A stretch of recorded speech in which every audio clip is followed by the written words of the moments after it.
What if you could win so much at 1-2 and 1-3 live you actually start questioning if it's legit? After years of grinding the live low stakes games around the world and coaching dozens of poker students, I've found a winning approach that's so effective it can almost feel boring to stack all those chips.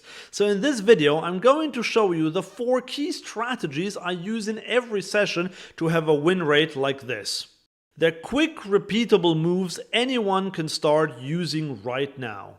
The first one eliminates at least 50% of your mistakes. When I started seriously implementing it, my win rate really jumped up.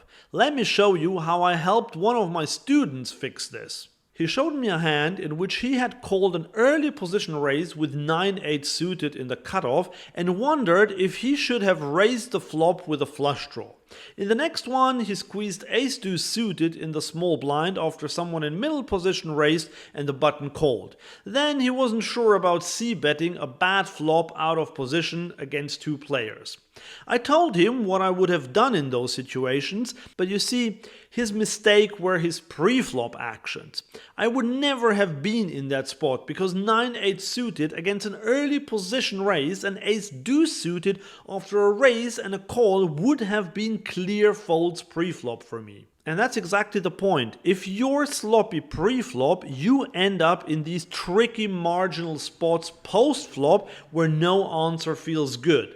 That's why you need to clean up your pre-flop play. Pre-flop mistakes don't just cost you chips now, they compound into bigger, more expensive ones later. So how do you fix it? First, play a 3-bet or fold strategy in every position except for the big blind. If someone raises, you either re-raise or fold, but you never call. This will instantly make you a more aggressive player. The only exception is when you expect a multi-way pot.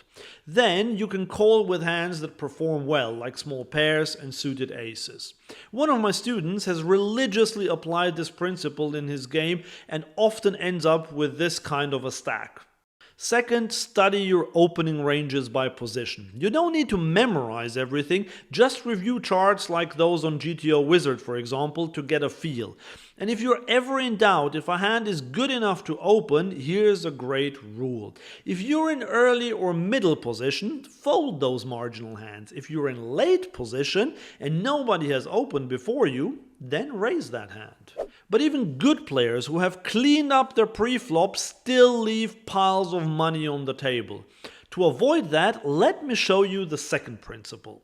This is a hand I witnessed in a 1-3 game the other day. The cutoff open raised pocket aces to 15. The big blind, a massive fish, called. The flop was 8-6 deuce with 2 diamonds. Big blind checked and our hero checked back. I later asked him why and he said that a solver would do that. And yes, a solver prefers checking aces in this spot, but following that logic at 1-3 will just keep you poor. Solvers check to stay balanced, to keep some strong hands back in case the big blind barrels turn and river. But this opponent at 1-3 had just downed his 3rd margarita and was calling every bet like it came with free chips and salsa. He is a loose passive player who won't start bluffing on the turn. By the way, if you want to learn how to exploit such a player as well as any other player type at the table, make sure to grab my free cheat sheet Exploit Every Player Type, link in the description below.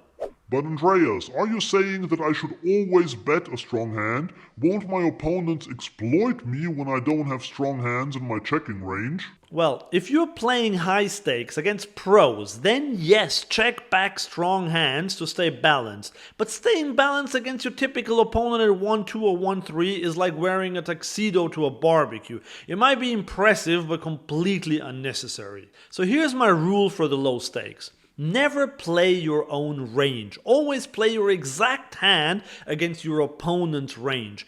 You still have to put your opponent on a range of hands, but forget about balance. Instead, go for value if you have a strong hand. Check back marginal hands or bluffs against calling stations. This is how you end up with stacks like this one regularly. But there's another principle that's even more powerful. I doubled my win rate after I started using this. To understand it, we need to look at the biggest mistakes live low stakes players make. They call too much, they don't bluff enough, and they play their big hands too fast because they're terrified of getting outdrawn.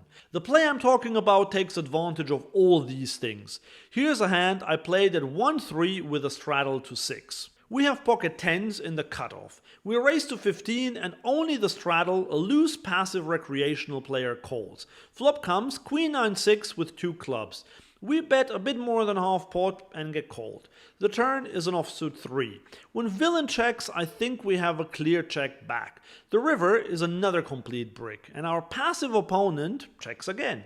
What would you do now? Most players would happily check behind. But think, how often do we think that we have the best hand in this spot? I would say almost always. If villain had a monster, he likely check raises the flop.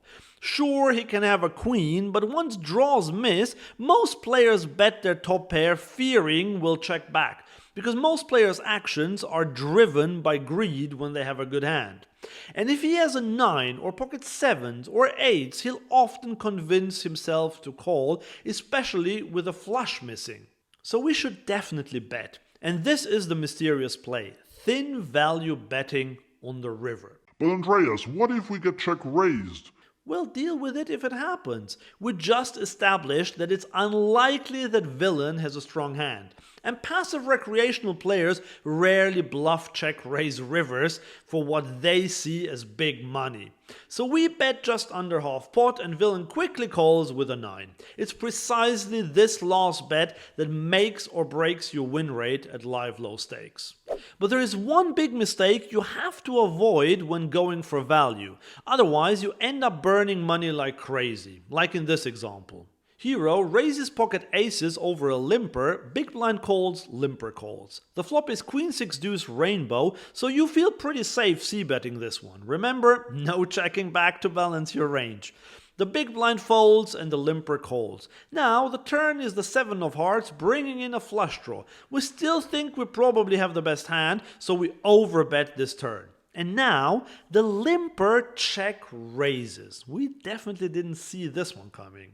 And please don't start arguing that he might have a flush draw at this point. This is a passive limper and the flush draw only came on the turn, so I would rule that out. Also, I can't see any other bluffs here. So this is a snap fold. It might feel painful to fold such a monster, but you'll save thousands in the long run.